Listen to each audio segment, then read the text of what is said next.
Hi, my name is Erin Wilt. This is SOAP Note 1 intake for psychotherapy, nursing 732C. This patient is a 17-year-old Caucasian female. She's a junior at the local high school. Her guardian is not present during the intake. However, the consenting age for mental health services in Pennsylvania is 14 years of age, so it was performed with her consent. She presents with a chief complaint of, quote, "My cousin died in a car wreck. She was decapitated because her boyfriend was driving too fast and changing lanes," end quote. Patient reports that she is here because her cousin that was 1 year older than her was recently killed in a motor vehicle accident 8 months ago related to reckless driving. She was very close with this cousin, and knowing the extent of the injuries that led to her death is causing her to have some anxiety when in vehicles and also occasional nightmares. She does have her driver's license, expressing disinterest in driving due to the fear of an accident.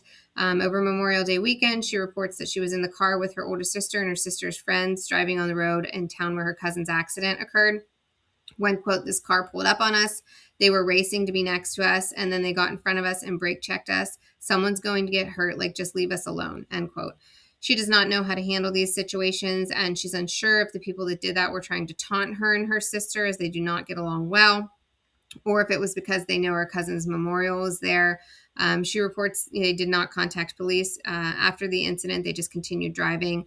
She also reports wearing her seatbelt. Her family is aware of her fears related to driving and potential accidents. They've not offered any solution aside to being agreeable to her desire for psychotherapy. She denies any changes in her school performance or activity involvement. She is playing soccer on a travel team, and she reports that her fear of being in a motor vehicle accident does not extend to when she is on the bus to and from her travel games or to and from school. They are isolated to personal motor vehicles. She reports feeling scared or nervous when she's in the vehicle. Again, mind racing, heart racing, feeling nervous. It has happened for the last several months since her cousin's motor vehicle accident 8 months ago. Symptoms are persistent when she's in the car, subside when she is not in the car. Nightmares of her cousin's accident do occur occasionally, though she was not present. She does dream about it. She'll then have trouble falling back asleep after the nightmares. She's not using any sleep aids, and she's sleeping 6 hours per night, waking up feeling tired, which resolves after she has an iced coffee, of which she drinks 2 per day. She denies any changes in appetite or weight. She denies any changes in her energy. She feels her mood is stable and unchanged. However, she does feel more anxious or nervous when she's in a car. She denies any symptoms of depression.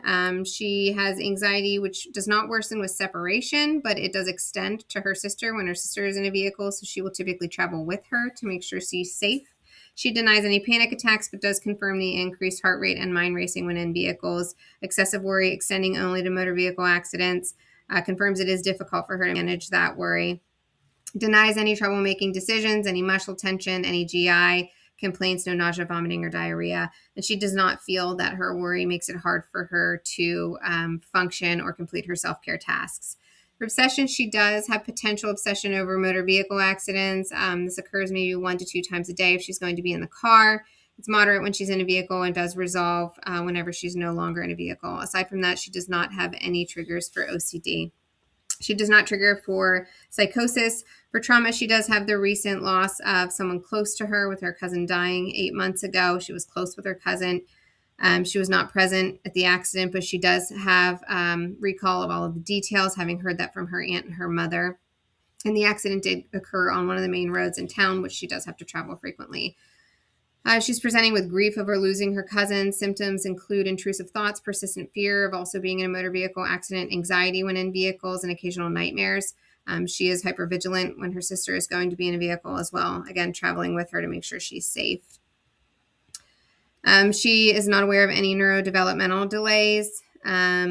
She has no learning disorders that she is aware of. Denies any somatic symptoms, denies eating disorders. She does not treat for any personality disorders. For sexual assessment, she reports a normal interest with one partner, utilizes contraceptives, denies any sexual dysfunction or gender dysphoria. Risk assessment, she denies any current or previous thoughts of self-harm, wishing she were not alive or were better off dead, or of ending her life. She is aware of the specific events that are causing her stress or overwhelm, which she reports as riding in the car, again, increasing when she's in the car and then subside when she's no longer in the vehicle. Vitals were not obtained due to the office not having the equipment. Patient reporting her height at 5'4", weight 145 pounds. Labs and diagnostics, there were none for review, and it was not within the scope of the LPC preceptor to order any. Assessment tools, GAD-7 was a 9, PHQ-9 was a 3, PLC-5 was a 13, and the suicide risk assessment was negative. For her mental status exam, her attitude is engaged, she's maintaining eye contact, and she's cooperative. Appearance, wearing a t-shirt, shorts, sandals was appropriate for the forecast. She appeared that her clothing was clean, it wasn't wrinkled, her hair was wet and up in a bun. She's alert and oriented, no uncontrolled movements, no fidgeting. She described her mood as worried. She appeared calm during the interview. She demonstrated full range of emotional expression. Her speech was clear and concise. It was appropriate for the conversation, both rate and volume. Thought process was logical and coherent. No hallucinations, delusions, grandiosity. No suicidal or homicidal ideation was reported or observed. Her register and recall were intact. Attention and concentration were intact. No abstraction. Again, she is aware of her stressors and recognizes the need for treatment. For biological, she has no personal or familial, medical, or psychiatric history. She's not taking any medications, herbals, supplements, over-the-counters. She has no surgical history. She does have good safety awareness when riding in a motor vehicle.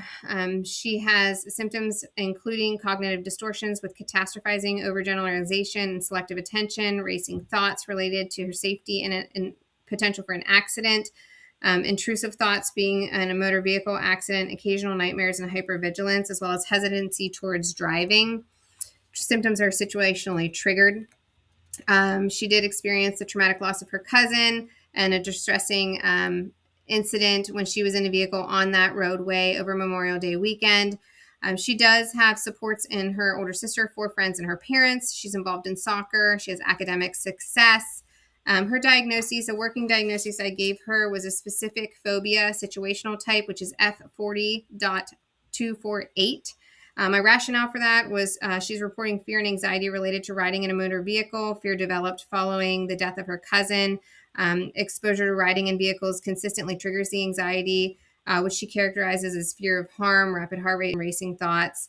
I also have a differential for her as other specified trauma or stress-related disorder, as well as a third of adjustment disorder with anxiety. She is going to participate in psychotherapy with CBT. We'd also transition to exposure-based therapy over time. And then she does not have any plan for pharmacologic. If pharmacologic were desired, a referral would be made for psychiatry. In that aspect, we would also work on strengthening coping skills and sleep hygiene, and then just monitoring symptom progression and reassessing the need for additional interventions if symptoms were to worsen or her functional ability would be impaired at any point.